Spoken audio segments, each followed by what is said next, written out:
we can all have an opportunity to contribute to this one. Senator Karungo, Thangwah Paul.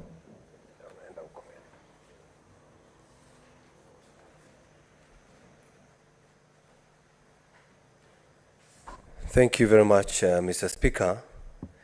In 2020, South Africa conducted consumer awareness in matters GMO. And what they found as an impediment was illiteracy, Mr. Speaker. People did not understand about GMO. And I wouldn't want this House to be included in that list of not understanding what GMO is, so we only block the idea for not understanding. Even the Bible says, Mr. Speaker, that my people will perish due to lack of knowledge, which is due to lack of information. I think it's Hosea 4:6. So, Mr. Speaker, as it has been urged by fellow senators here, let us understand exactly what GMO is, Mr. Speaker. Our forefathers have been practicing GMO for a long time, genetically modifying plants by cutting a piece of one branch from a different plant to another plant. That is grafting. That is genetically modifying the genes of that plant.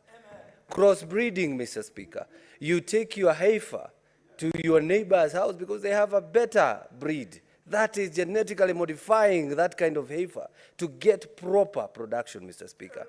So, Mr. Speaker, before we say no to GMO, let us understand it's coming to solve the issues of hunger. 28 countries, Mr. Speaker, cannot be wrong. Mr. Speaker, 83% of soybean, Mr. Speaker, 83% of soybean grown in the whole world is GMO, Mr. Speaker. We have been drinking that milk in our supermarket, Mr. Speaker. And Mr. Speaker, after nearly 3 decades of GMO use, Mr. Speaker, according to my research, the ISAA, that is the International Service for the Acquisition of Agribiotech Application, Mr. Speaker, after 3 decades of use of GMO, found no harm in this kind of food, Mr. Speaker. So this is a debate that Honorable Senator Okech Edi Kisharu.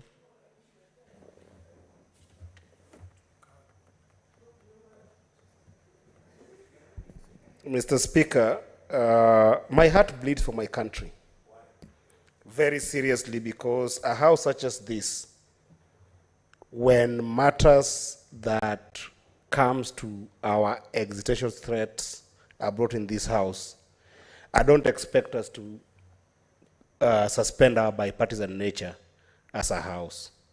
When we choose to poison animals and choose to poison plants, we are poisoning ourselves, Mr. Speaker. And we cannot hide